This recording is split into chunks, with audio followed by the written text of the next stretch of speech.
కిషన్ రెడ్డి గారి నేతృత్వంలో ఇది 4వ విజయం. 8 ఎంపీలు, 8 ఎమ్మెల్యేలు, నిన్న టీచర్స్ ఎమ్మెల్సీ, ఈరోజు గ్రాడ్యుయేట్స్ ఎమ్మెల్సీ. మోడీ గారు ఆదేశం ఇవ్వడం, కిషన్ రెడ్డి గారు మాకు సూచనలు ఇవ్వడం, దాన్ని మేము అమలు చేయడం,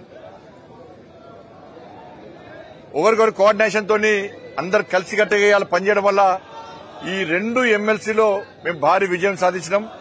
ఈ రోజు ప్రకటించినటువంటి గ్రాడ్యుయేట్స్ ఎమ్మెల్సీ ఎన్నికల్లో అంజిరెడ్డి గారు వారి విశ్వాసం నమ్మకంతో ఇలా ఓటర్ మహాశయులందరూ కూడా నరేంద్ర మోడీ గారి యొక్క పాలనను గుర్తించి, నీతి నిజాయితీవంతమైన పాలన గుర్తించి, అభివృద్ది నిధులను గుర్తించి, ఇలా భారతీయ జనతా పార్టీ కార్యకర్తల యొక్క పోరాటాన్ని గుర్తించి ఓటర్ మహాశయులందరూ కూడా అంజిరెడ్డి గారికి దాదాపు 5,000 పైగా మెజార్టీ అందించడం, 97,000 పైగా మాకు ఓటర్స్ వేయడం నిజంగా ఇది చాలా అద్భుతం, చాలా సంతోషం. మేము మొదటి నుంచి కూడా విజ్ఞప్తి చేస్తున్నాం. మేము మా కార్యకర్తలు కొట్లాడిన తీరు, మా కార్యకర్తలు లాఠీ దెబ్బలు తిన్నటువంటి విషయం, మా కార్యకర్తలు మీకోసం జైలుకు పోయిన విషయాన్ని గుర్తించి మాకు ఓట్లేయండి, మా కార్యకర్తలను ఆదరించండి, అభిమానించండి, ప్రోత్సహించండి, ఒక ఆత్మవిశ్వాసం నెలకొల్పని చెప్పి మేము కోరిన తర్వాత ఇలా ఓటర్ మహాశయులందరూ మాకు ఓటేసి గెలిపించారు. నరేంద్ర మోడీ గారు 12,70,000 ట్యాక్స్ ఎగ్జంప్షన్ ఇచ్చిన తర్వాత వాళ్ళు మాకు ఓటర్ మహాశయులు మనకు ఓట్లేసి గెలిపించారు.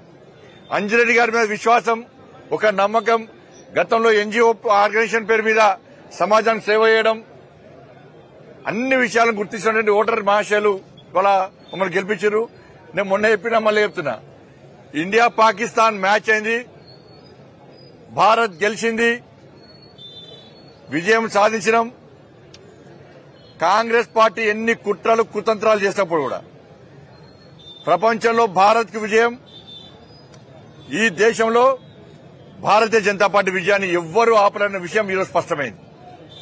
2 పొలిటికల్ మ్యాచ్ల మధ్య ఇలా భారత్ ఇలా విజయం సాధించింది. మా కోట్లేసి గెలిపించిన ఓటర్ మహాశయులందరూ కూడా మేము అభినందన తెలియజేస్తున్నాం. కాంగ్రెస్ పార్టీ ఓటమి వాళ్ళకు రంజాన్ గిఫ్ట్ ఇస్తున్నాం, పండుగ వేసుకోండి కాంగ్రెస్ పార్టీ వాళ్ళు.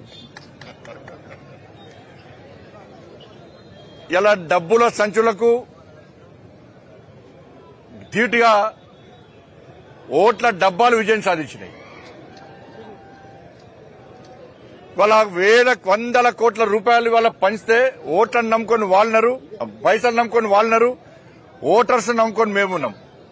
ఓట్ల సంచులు ఓడిపోయినాయి, ఇలా నోట్ల సంచులు ఓడిపోయినాయి, ఓట్లు మాత్రం గెలిచినాయి. ఇవాళ రాహుల్ గాంధీ గారు సమాధానం చెప్పాలి. ఈవీఎంలలో స్కామ్ జరుగుతున్నది, భారతీయ జనతా పార్టీ ఇది చేస్తుంది అది చేస్తుంది అని మాట్లాడే రాహుల్ గాంధీ గారు ఈ రోజు తెలంగాణలో జరిగినటువంటి శాసన మండలి ఎన్నికల్లో బ్యాలెట్ ద్వారా భారతీయ జనతా పార్టీ నరేంద్ర మోడీ గారి నాయకత్వంలో గెలిచినాం. బ్యాలెట్ ద్వారా గెలిచినాం. దీనికి కాంగ్రెస్ పార్టీ ఏమి సమాధానం చెప్తారో స్పష్టం చేయాలి. బ్యాలెట్ ద్వారా నరేంద్ర మోడీ గారు గెలిచింది కదా. దేశంలో ఎక్కడ ఈవీఎంల ద్వారా ఎన్నికలు జరిగినా కూడా, బ్యాలెట్ ద్వారా ఎన్నికలు జరిగినా కూడా గెలిచేది నరేంద్ర మోడీ గారి యొక్క పార్టీ, భారతీయ జనతా పార్టీ. ఇలా తప్పకుండా గెలుస్తున్న విషయం ఇలా ఒక సంకేతం ఈరోజు దీని ద్వారా నిరూపితమైంది.